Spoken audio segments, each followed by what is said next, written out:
Nos versos de 1 a 5, nós temos aqui a notícia de duas tragédias. Primeiro, fala a respeito da matança dos galileus no templo por Pilatos.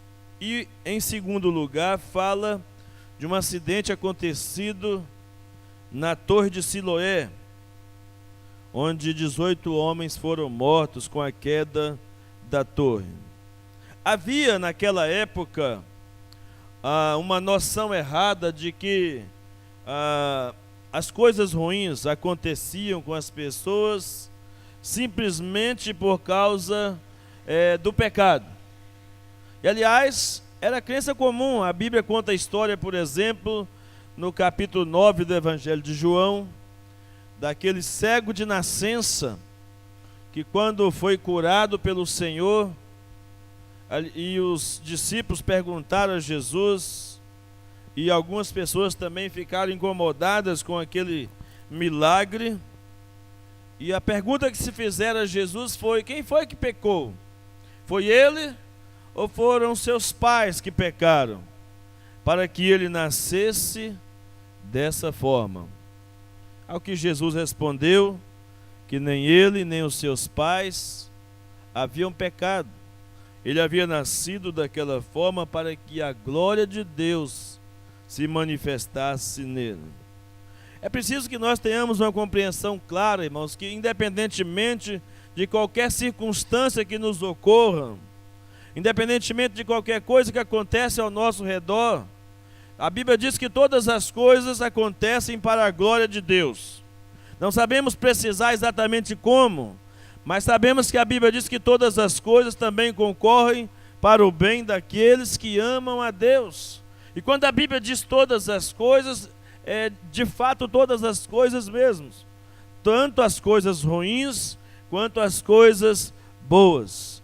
Mas havia essa noção errada de que a morte violenta, de que alguma tragédia estivessem ligados a um grande pecado. Não era um pecadinho à toa, um grande pecado pudesse acarretar grandes tragédias sobre a vida de alguém. Então, Jesus descarta essa possibilidade, ele refuta essa ideia. Jesus diz que a desgraça dos outros não pode ser motivo do nosso orgulho e nem de julgamento cruel nosso ou por nossa parte a respeito dos outros. Ah, tá vendo? Bem feito, merecia, teve o que merecia, e etc. Às vezes nós nos vangloriamos pela desgraça dos outros, às vezes nós achamos que somos melhores, principalmente quando vimos pessoas praticando coisas que aos nossos olhos são coisas muito terríveis, e de fato são. Aí nós começamos a ter uma autopiedade, ter um sentimento cristão, de um orgulho, vamos dizer assim, um orgulho santo, se é que pudesse existir isso, de achar que não somos tão ruins assim. Então Jesus vem, descarta, joga por terra essa ideia. Pelo contrário, ele faz uma grande advertência para aqueles que ficam só a criticar os outros, ou medir o nível de pecaminosidade dos outros pelo tamanho de tragédia ou castigo que alguém possa receber. Então Jesus disse: não é bem assim. Está vendo o que aconteceu com eles? Fique esperto, pode acontecer com você também. Se vocês não se arrependerem dos seus pecados, também pode ser que aconteça algumas coisas. Se é que vocês têm julgado que o que está acontecendo com eles é motivo de um juízo, de um julgamento de Deus sobre eles, cuidado também com o seu estilo de vida, para que ele também não possa acarretar tamanho julgamento da parte de Deus. Devemos olhar, irmãos, para os desastres da vida, como terremotos, tsunamis, assaltos, assassinatos, sequestros, estupros, falência, enfermidades, das mais variadas, como um constante chamado de Deus ao arrependimento. Na linguagem do Velho Testamento, todas as vezes que vinham fome, seca, pragas, doenças, guerras, terremotos, era um chamado de Deus ao povo, para que o povo se convertessem a Ele. Em Amós, no capítulo 4, a Bíblia diz: prepara-te, ó Israel, para encontrares com o Senhor teu Deus. É estranho, irmãos, que nós estejamos muitas vezes mais interessados no destino dos outros do que na nossa própria condição diante de Deus. São poucos que se salvam? É uma pergunta constante. E quanto a estes? Perguntou Pedro a Jesus sobre João. E Jesus disse para os judeus: se vocês não se arrependerem, vocês vão perecer igual os galileus esmagados e mortos por Pilatos, igual aqueles que foram soterrados pelo desabamento da torre de Siloé. Há um mal que está trazendo perigo a vocês, e esse mal chama pecado. E a Bíblia diz: se vocês não se arrependerem dos seus pecados, sofrerão a punição e o juízo de Deus. Se vocês não mudarem de vida, se vocês não mudarem de atitude, se vocês não pararem de pensar que já são bons o suficientes, que não precisam consertar a vida com Deus, que não há alguma coisa que precisa ser renovada, transformada, mesmo o juízo pode acarretar sobre vós. E aí vem uma parábola da figueira para ilustrar a necessidade urgente do arrependimento. E isso significa, Jesus conta essa parábola logo depois de ser questionado sobre essas duas grandes tragédias. Ele conta essa parábola para dizer que você, irmão, e para dizer a mim também que nós ainda temos chances de Deus nos dar oportunidades de arrependimento antes que alguma tragédia venha sobre nós. A Bíblia diz que ele foi lá, o lavrador, o dono da terra, foi ao encontro da vinha por 3 anos e já queria logo um juízo imediato sobre ela. Mas foi dado a ela um tempo. O vinhateiro diz: não, deixa mais 1 ano. Eu vou estercar, eu vou cavar, eu vou tentar consertar o que está ruim, o que está estragado. Quem sabe matar os fungos, matar aqui as coisas que estão tentando prejudicar essa planta para que ela não produza. E os pecados, irmãos, funcionam em nossas vidas como fungos, como bactérias, para minar a nossa comunhão, a nossa santidade, o nosso relacionamento com Deus. E o Senhor nos chama a atenção para isso através desta parábola, porque Deus é um Deus de oportunidades. Deus é um Deus que está disposto a dar oportunidades.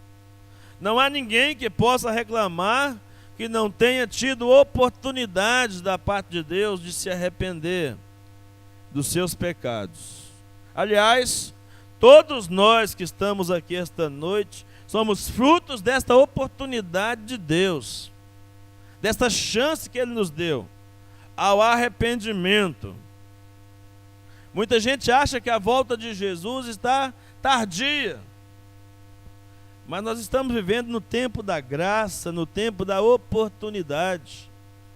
A porta da graça, o evangelho da graça, o evangelho do reino, ainda está sendo anunciado aos corações dos homens, como oportunidade, como chances de arrependimento. Mas Jesus conta esta parábola nos ensinando que o arrependimento tem uma necessidade urgente. Urgentemente precisamos nos arrepender dos nossos pecados, da nossa religiosidade, da nossa frieza, da nossa falta de compromisso, da nossa falta de santidade, urgentemente nos voltarmos para o Senhor. E aqui,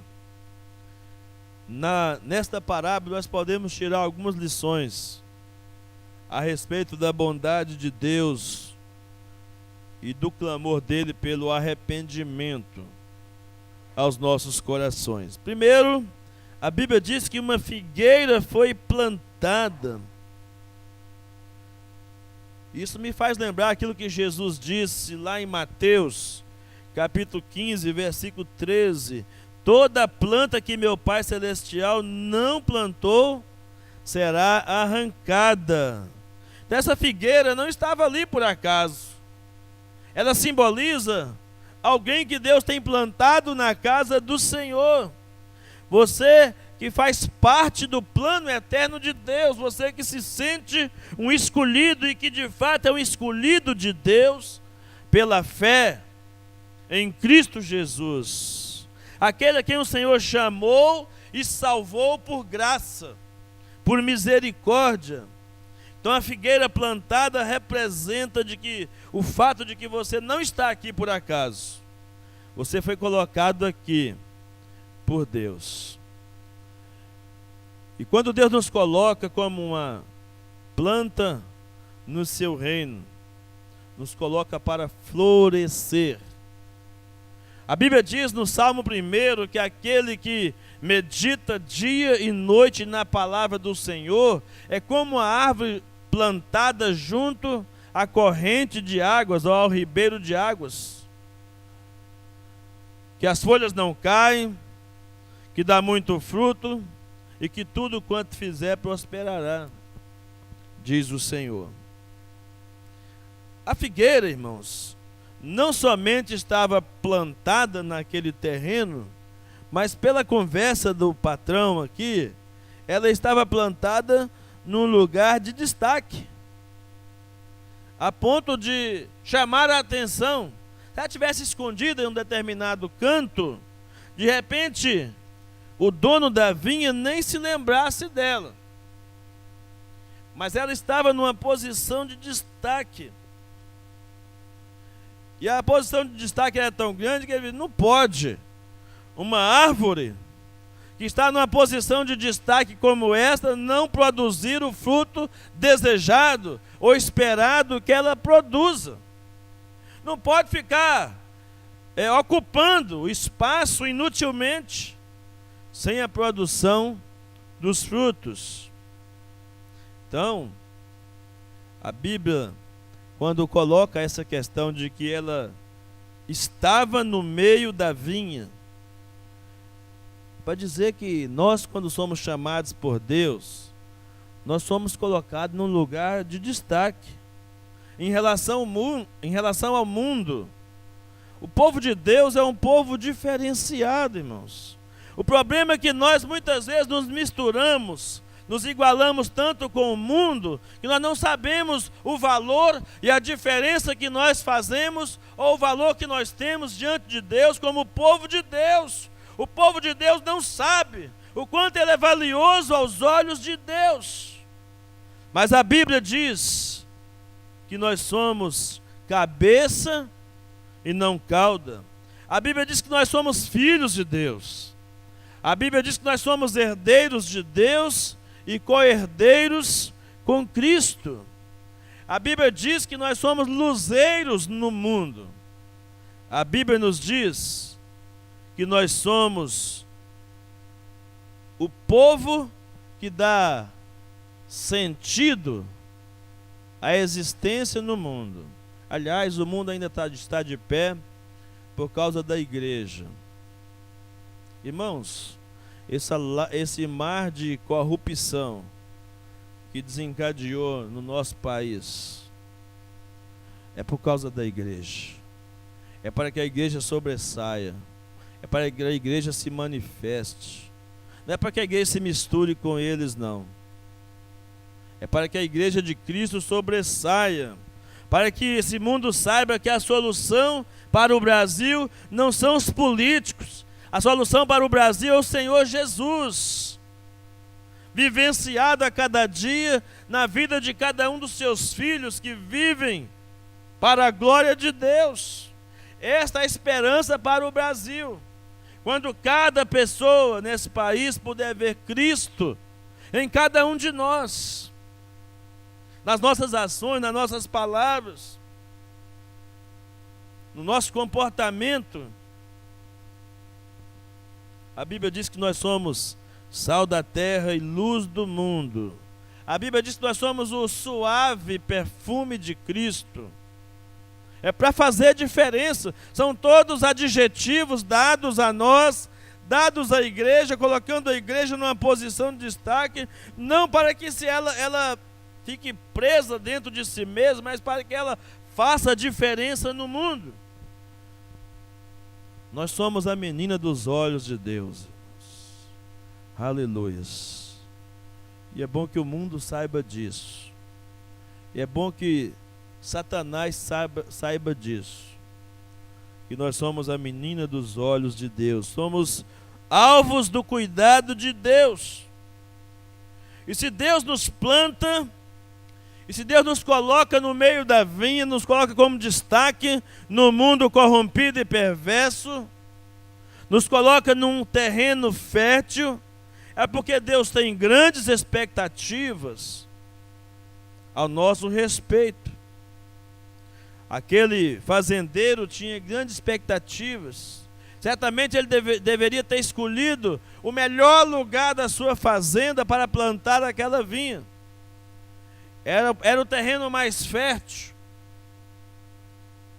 Por isso que depois de 3 anos ao procurar fruto, a paciência dele já havia se esgotado. É melhor cortar, porque não tem justificativa para que essa planta não produza os frutos. Ela tem o melhor. Tem sido dado a ela o melhor destaque, o melhor solo, para que ela possa produzir. Essa parte da parábola, irmãos, nos diz muito respeito, porque nós temos recebido tudo da parte de Deus. Nós temos recebido do Senhor tudo para produzir frutos. Nós temos a palavra, nós temos a oração, nós temos o poder do Espírito Santo, nós temos a comunhão dos santos, a comunhão dos irmãos, nós temos a igreja. Nós somos a igreja. Nós fomos plantados junto aos ribeiros de água. E fomos plantados em Cristo, enxertados no tronco principal que é Cristo. Em João capítulo 15, versículo 5, ele diz que todo galho que está enxertado nele, esse dá muito frutos, porque sem ele nada podemos fazer. Quando você é salvo pela graça, você é enxertado no tronco que é Jesus para produzir. Aquela figueira tinha uma elevação ensolarada. O verso 6 deixa claro que ela se elevava bem acima da vinha. O firmamento lhe pertencia como um todo. Ela se destacava na aparência, beleza, pompa, folhagem. É isso que nós temos tudo. Isso, nós temos o conforto. Hoje, precário nesses dias, nós estamos trabalhando pelo nosso conforto. Dias melhores nós teremos aqui com um conforto muito maior no templo. Fazemos todas as projeções para termos o melhor conforto possível. Nós temos pessoas que conhecem a palavra de Deus. Nós desfrutamos de toda sorte de bênçãos que vêm dos céus. Um destaque que é dado a essa figueira também, diz que ela era uma figueira já madura, no ponto de produzir. O verso 7 diz que ela Eis que há 3 anos venho procurar fruto nesta figueira e não o acho. 3 anos, uma figueira de 3 anos já era uma figueira já no ponto de produzir. Já estava pronta, preparada para produzir. E depois de adulta, o dono vai lá 3 anos procurar e não consegue encontrar. Ela teve ampla oportunidade de produzir os seus frutos e não produziu. E eu fico pensando então, quando fala de 3 anos que foi procurar o fruto naquela figueira, eu comecei a pensar, quanto tempo tem que você estar aqui nessa igreja? Nesse templo, nessa comunhão? Há quanto tempo você conhece a palavra de Deus? É um crente em Jesus Cristo. Há quanto tempo você tem ouvido a palavra de Deus? E quais são os resultados? O que esses anos na casa do Senhor, o que esses anos de experiência com a palavra de Deus tem produzido, ou que tipo de fruto você tem produzido no reino de Deus? A Bíblia diz aqui de uma figueira que 3 anos consecutivos não se encontrava frutos nela. Há quantos anos você não produz fruto no reino de Deus? Frutos que a Bíblia chama de dignos de arrependimento. Muitos estão sem frutos, irmãos. Eu não sei se esse é o seu caso. Outros estão com frutos secos, enterrando seus talentos. Tem talento, tem dom que vem de Deus, mas não os coloca em prática. E a Bíblia diz que quando Deus cerca uma figueira, uma planta, uma pessoa assim, de tamanhos cuidados e dá a ela tamanhas oportunidades, se espera também dela grandes coisas. Deus espera os frutos da videira, da figueira. E Deus espera os frutos da nossa vida, no nosso relacionamento com Ele.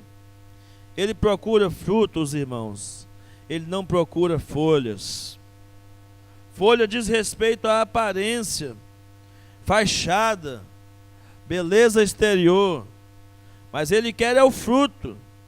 E o fruto representa a nossa vida com Deus, porque doutrina sem vida não faz o menor sentido.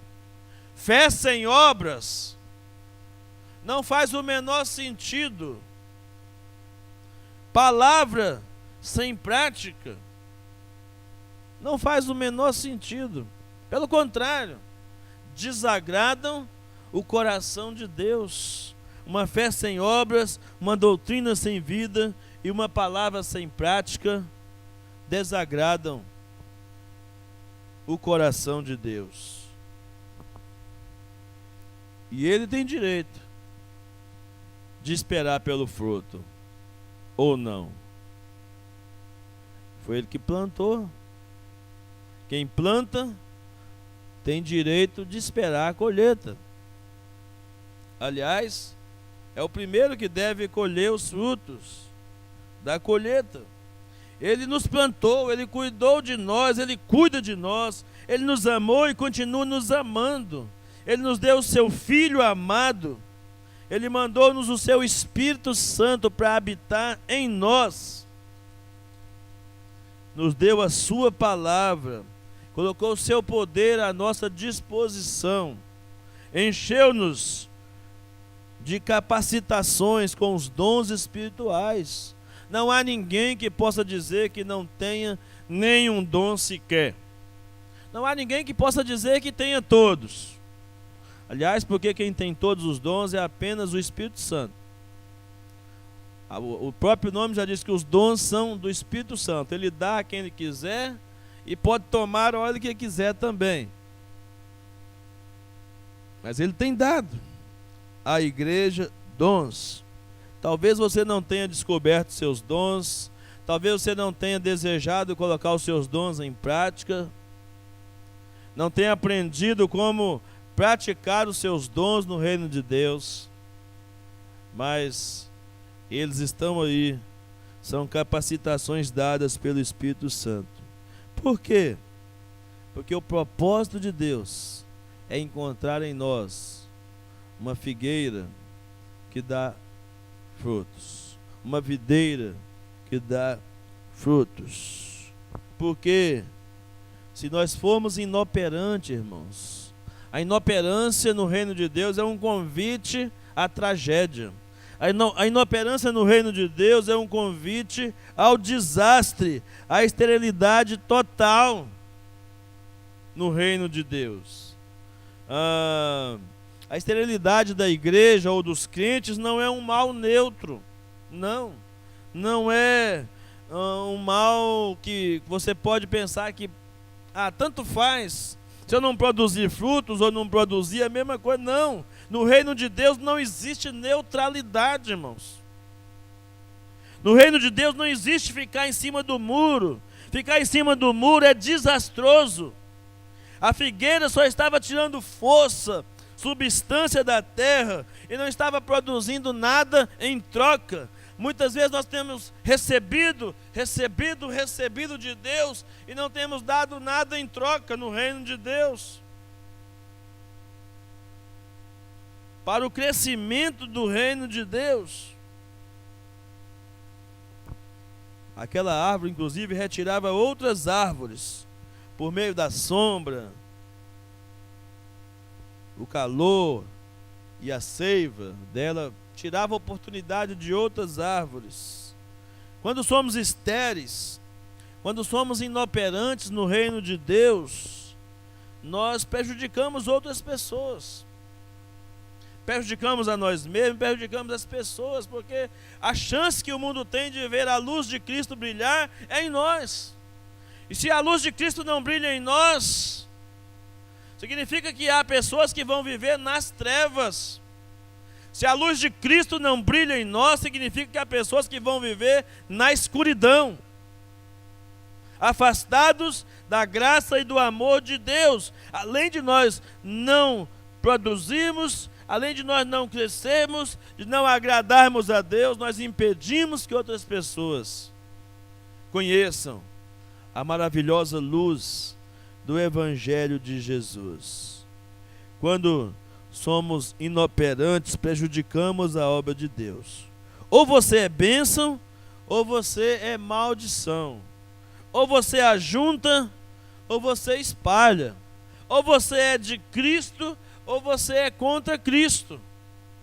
No reino de Deus não há meio termo. Eu sou mais ou menos, pastor. Tem semana que eu sou de Cristo, na outra semana eu sou do capeta. Tem gente que é assim. Tem semana que eu sou só mundão. Tem semana que eu sou santão. Aí é mais santo que todo mundo.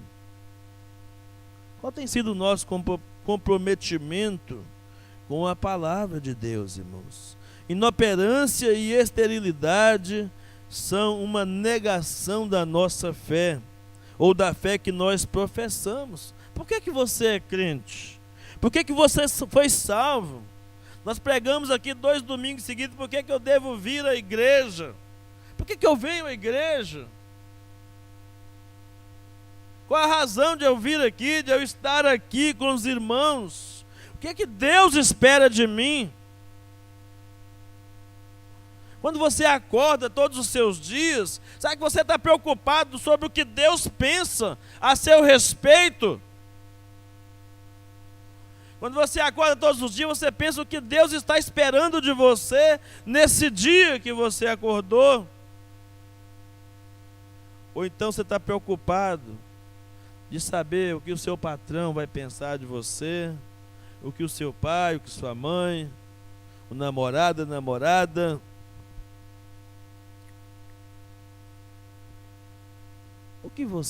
Quais são as expectativas do seu coração?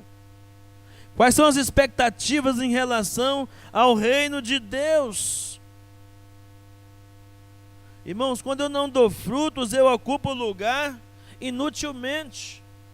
Quando eu não dou fruto, Eu sou como aquela figueira que não tem fruto, e a Bíblia diz que quando a figueira não dá fruto, ela mente. Ela mente porque ela nega a sua essência. Porque o normal da figueira é produzir fruto. O normal de uma planta frutífera é produzir frutos. E se ela não produz, ela mente em relação à sua essência. Por isso tem um texto lá em Abacuque que diz que ainda que o fruto da oliveira minta. Já ouviu essa expressão?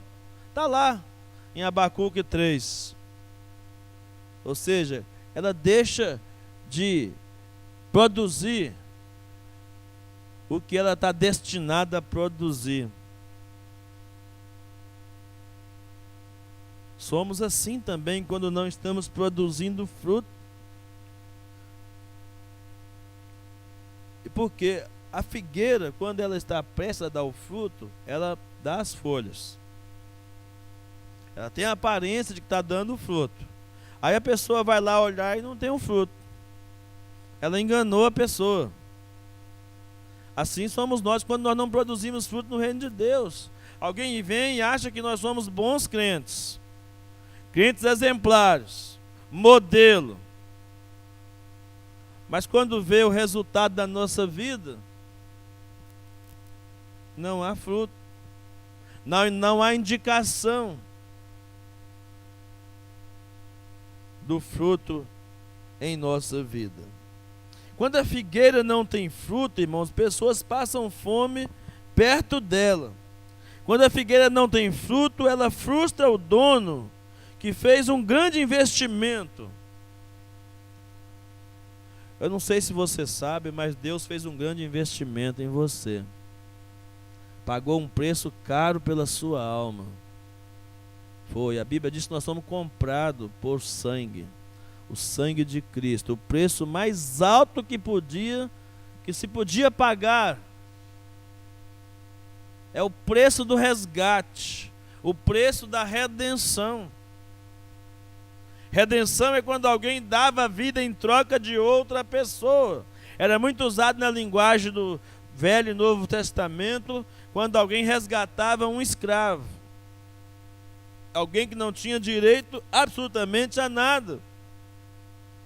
Não sei se você já se deu conta disso, irmão, mas Jesus pagou um preço elevadíssimo. Deus pagou um preço elevadíssimo por você. Foi um grande investimento. E a expectativa é que esse investimento não seja como as ações do Eike Batista, por exemplo, que caiam repentinamente. Pelo contrário, um investimento que todo dia as ações estão crescendo. Não aos olhos dos homens, mas principalmente aos olhos de Deus. Quando a figueira não tem frutos, ela frustra o seu propósito de dar glória a Deus. Porque a Bíblia diz: quer comais, quer bebais ou façais qualquer outra coisa, façais tudo para a glória de Deus. E quando a esterilidade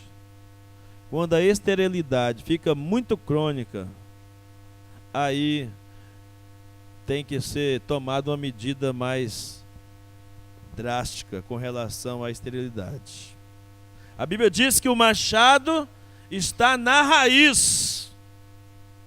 É tempo de julgamento de Deus. O machado está posto à raiz. Temos vivido tempos de julgamento de Deus. A palavra é uma só, pode cortá-la. Se não está produzindo, pode cortá-la. Todo ramo que não está em Cristo não der fruto, João capítulo 15, versículo 2 diz que ele corta. Mas por fim, antes que você e eu sejamos cortados, Ele nos dá uma oportunidade. Espera aí, Senhor, dá um tempo mais, deixa eu escavar, deixa eu estercar, deixa eu molhar um pouco mais, deixa eu ter um cuidado maior. É Cristo funcionando como nosso intercessor diante do Pai, pedindo ao Senhor que nos dê novas chances, novas oportunidades. Esse é o evangelho da graça, o evangelho que oferece segunda oportunidade, o evangelho da restauração. Eu não sei como você avalia a sua vida, amado, quais são os frutos.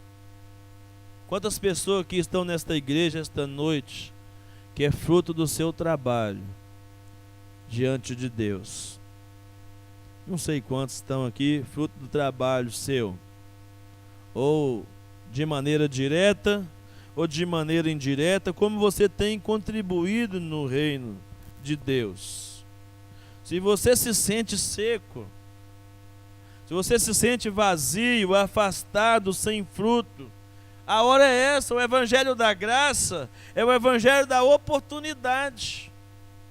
Não vim aqui esta noite só para trazer uma sentença de Deus sobre a sua vida, para que você tenha um arrependimento, porque se você não arrepender, você vai se dar mal diante de Deus, coisas terríveis podem acontecer sobre você. Não sou profeta de desgraça, mas vim te falar nessa noite como profeta de Deus, alertar o seu coração, porque esta é a hora, e a hora chegou, de você acertar a sua vida com Deus. Assim como Deus deu chance ao filho pródigo, Ele sempre dá oportunidades, um novo começo para os que estão afastados. Assim como Ele deu chance para Pedro, Ele dá chance, Ele dá restauração para os que estão caídos. Assim como Ele deu chance para a igreja de Éfeso voltar ao primeiro amor, Ele tem dado chance a mim e a você de nos voltarmos ao primeiro amor. Aos que estão trabalhando na casa do Senhor, mas tem faltado intimidade com Deus. Ele diz: eu estou vendo as suas obras, eu sei que você está se esforçando, mas eu tenho contra você que você tem falhado no primeiro amor. E o primeiro amor revela exatamente o grau de intimidade que nós temos com Deus. Primeiro amor não quer dizer que eu vou agora trabalhar desesperadamente para fazer um monte de coisa para Deus. Não é isso. Primeiro amor é um resgate da minha comunhão com Ele, de desejar mais a Ele do que qualquer outra coisa desta vida, de desejar a presença dEle, de ficar ansioso pela oração, ansioso pela leitura da Bíblia, ansioso por estar em um culto para ouvir a voz de Deus, de não ficar satisfeito enquanto não sentir completamente saciado em Deus. Isso é que é voltar ao primeiro amor. Aí aprendemos aqui então que nesse tempo da graça existe a eficácia da intercessão de Jesus. Assim como aquele vinhateiro, Jesus intercede por você e por mim, como Ele intercedeu por Pedro. Quando Pedro parecia se achar mais forte, Ele diz: Pedro, calma, eu orei por você, o diabo queria destruir você. O diabo pediu autorização para acabar com a sua vida, mas eu intercedi por você. Será quantas vezes que o diabo já pediu para acabar com você, irmão? Você tem noção disso? Quantas vezes o diabo já quis destruir você? Ou porque você está servindo com muito fervor, com muita fidelidade no reino de Deus, ele então fica armando laços e ciladas contra você. Ou então porque você está vivendo em pecado e ele chega diante de Deus e diz: Ele me deu legalidade, deixa eu destruir a vida dele ou dela. Quantas vezes o diabo já pediu? A Bíblia diz que o nome diabo, aliás, significa acusador. Ele está o tempo inteiro acusando você e eu diante do Pai. Quantas vezes o diabo já tem pedido da sua vida? Uma vez, uma mulher aparentemente pervertida me procurou dizendo que alguém tinha feito uma revelação para ela que o diabo queria matá-la. E eu disse: como assim? Você não é dele? Por que ele quer matar você? Quem você acha que ele quer matar mais? Você ou eu? O diabo quer destruir? São os filhos de Deus. Aqueles que já são dele, ele não tem razão para ele destruir. É por isso que você enfrenta perseguição. É por isso que você enfrenta oposição. É por isso que para nós que somos crentes verdadeiros em Jesus, parece que as coisas são mais difíceis. Nós lemos ainda há pouco no Salmo 37, que a Bíblia diz que os ímpios prosperam. E muitas vezes nós, como crentes de Jesus, não prosperamos.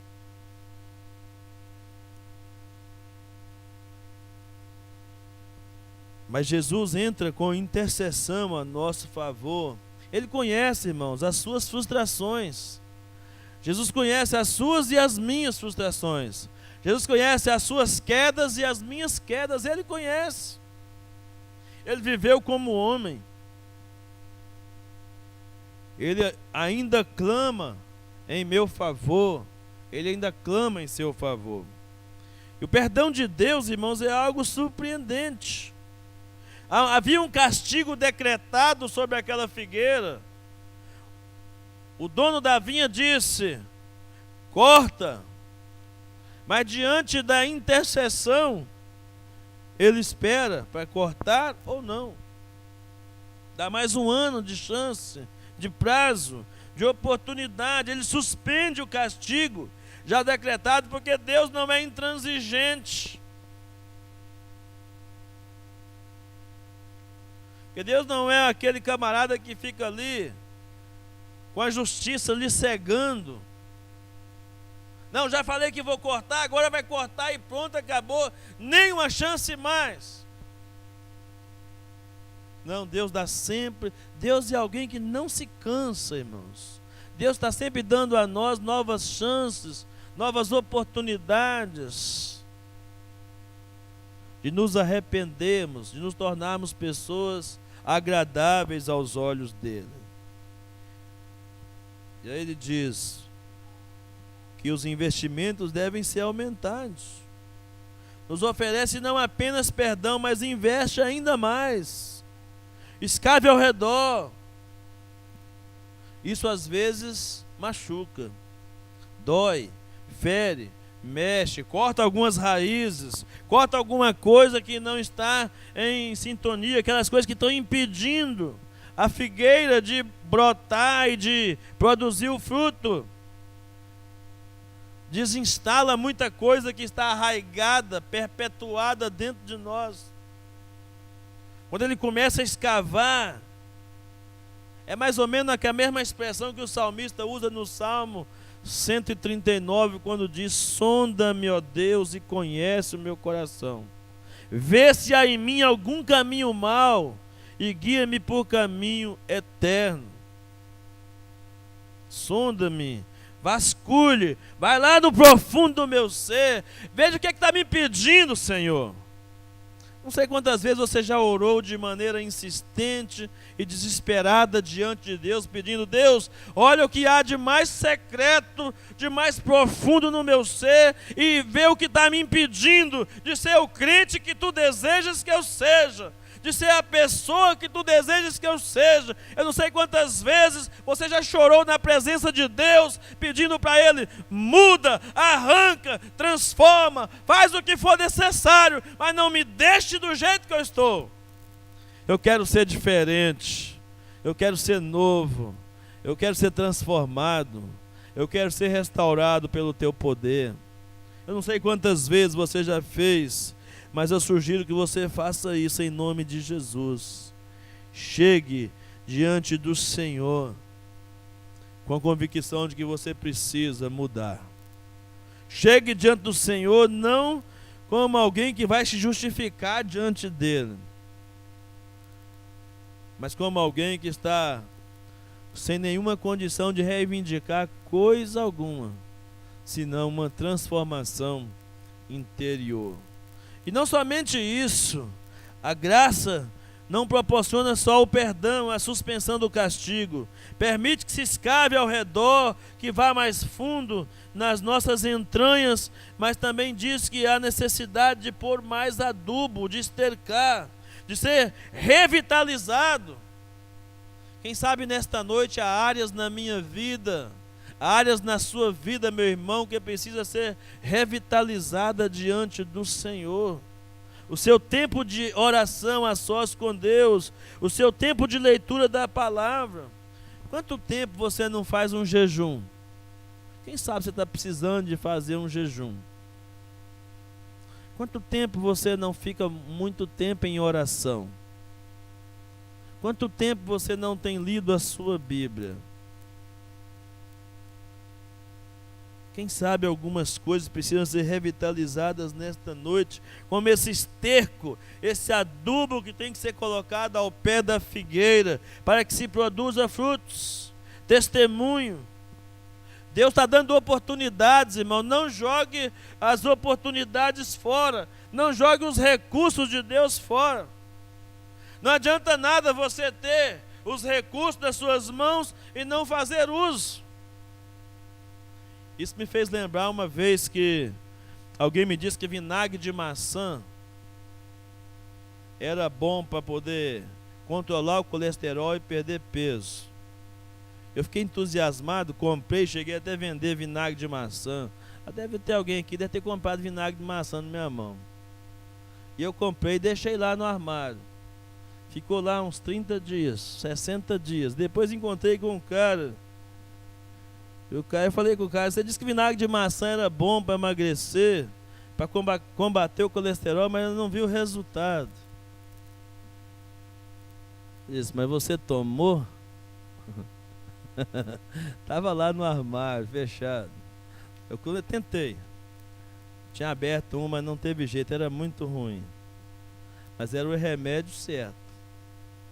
E às vezes os recursos de Deus também estão à nossa disposição e nós não fazemos uso. E queremos que a vida seja melhor, queremos ter a vida transformada, mas não fazemos uso dos recursos da oração, do jejum, da palavra, da comunhão, do testemunho. Não temos o prazer de estar juntos. Estamos tão ocupados. Irmãos, estar ocupado é uma tragédia para nós. Eu falo, essa semana foi uma semana dificílima para mim. E quando a gente está muito ocupado, a gente não tem tempo para os irmãos, não tem tempo para muita coisa. E tem que fazer um esforço tremendo para ter tempo com Deus.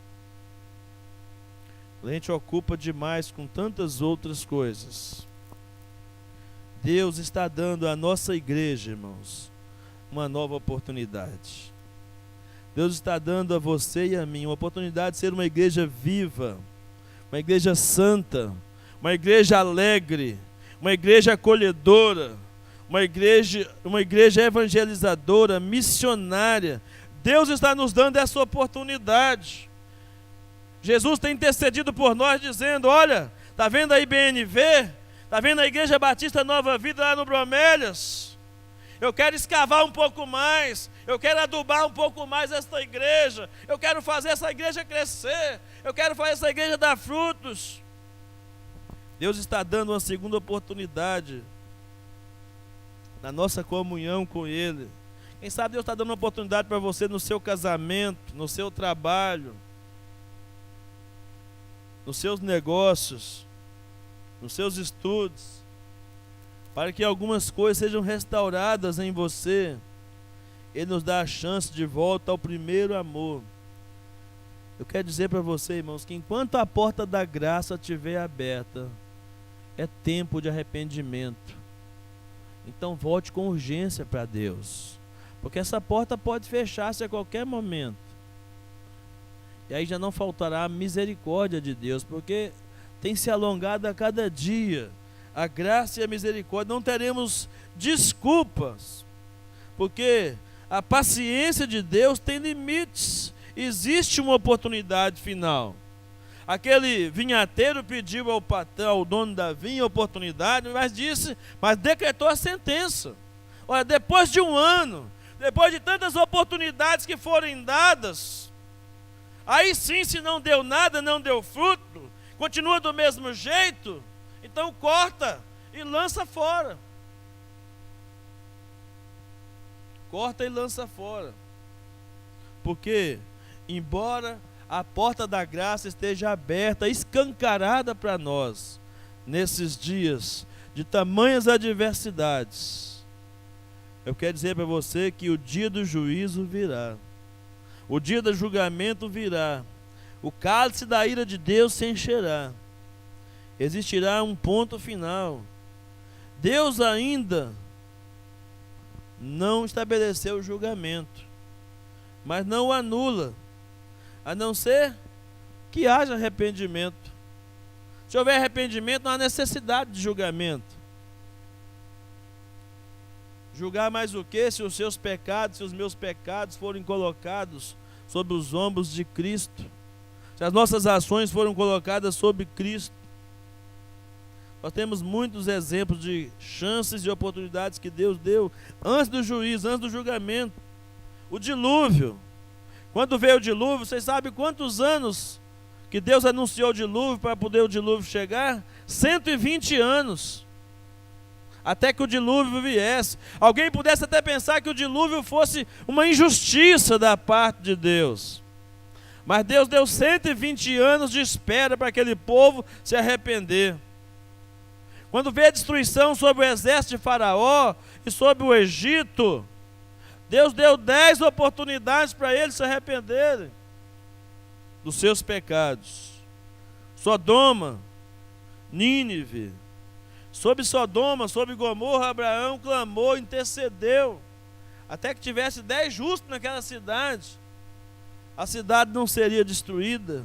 Nínive, irmãos, na segunda vinda de Cristo, ainda há tempo, até que a segunda vinda de Cristo venha, aconteça, mas o machado está posto à raiz das árvores. Se deixarmos passar as oportunidades, se endurecermos o nosso coração à voz de Deus, se continuarmos omissos, inoperantes, estéreis, nós mesmos estaremos lavrando nossa sentença de condenação. Seremos cortados e arrancados da vinha de Deus. Se rejeitarmos a restauração, o juízo será inevitável. Porque se nós não produzirmos frutos, de repente pode ser sinal de que nós não somos, ou que nós não fomos enxertados em Cristo. Se não dermos o fruto, se não manifestarmos o fruto, pode ser que não somos dele. E a Bíblia diz que se alguém não tiver o Espírito de Cristo, esse tal não é dele, a Bíblia diz. E a Bíblia diz que aquele que está nele deve produzir muito fruto. A parábola não tem uma conclusão, irmãos. Você pode decidir o final da parábola. Se você se sente como uma figueira estéril, cortada, seca, sem produzir frutos, você pode clamar nesta noite ao Deus de milagres. Por causa dos falsos pregadores, das falsas teologias, muitas vezes nós permitimos que a nossa alma fica tão seca, tão árida, que passamos a não acreditar que o nosso Deus seja um Deus de milagres. E eu creio num Deus de milagres, num Deus que faz restaurar a figueira e faz com que ela novamente produza frutos, como ele fez com a vara de Arão, que depois de seca veio a florescer. Por maior que for a aridez do seu coração, ele pode fazer se tornar terra fértil, onde o fruto do Espírito Santo se manifeste. É o desejo do meu coração nesta noite, para mim e para você, como igreja e como pessoas individuais diante do Pai Celestial. Mas não se esqueça, o machado está colocado à raiz. Isso significa que o arrependimento é uma necessidade urgente. Baixa a sua cabeça, vamos orar. Pedir ao Senhor que nos dê discernimento ainda maior sobre esta palavra. nesta noite. Senhor Deus, fomos desafiados pela Tua palavra nesta noite. E por isso nós temos consciência de que não podemos sair daqui do mesmo jeito que chegamos. Ou saiamos comprometidos a produzirmos os frutos que se espera que nós produzamos. Ou então não faz sentido a nossa existência no Teu reino, ó Pai. Ó Deus, faz valer a pena todo investimento que foi feito em nós pelo sangue de Jesus. Sonda, escave no profundo do nosso ser, cave fundo e arranca, ó Deus, toda a esterilidade de nós, arranque toda a aridez do nosso coração, nos faça, ó Deus, como terra fértil, frutífera, terra adubada, Senhor Deus, preparada pelo Teu Espírito Santo para produzir. Nos dê um coração em arrependimento, nos dê um coração contrito, nos dê um coração que reconhece a necessidade de se aproximar mais do Senhor. Muda a nossa vida, ó Pai. Nós queremos, eu quero ser diferente. Eu creio que a Tua igreja quer ser diferente também, ó Pai. Obrigado por essas oportunidades que o Senhor tem dado a nós, Igreja Batista Nova Vida, de construirmos uma história de frutificação, na evangelização, na obra missionária, na comunhão entre os irmãos, no testemunho da nossa fé e na santificação de nossas vidas, ó Pai. Nos ajude a sermos pessoas diferentes. Abre os nossos olhos espirituais, ó Deus, para enxergarmos a urgência do arrependimento, para enxergarmos o machado à raiz. Tem misericórdia de nós. Em nome de Jesus. Amém.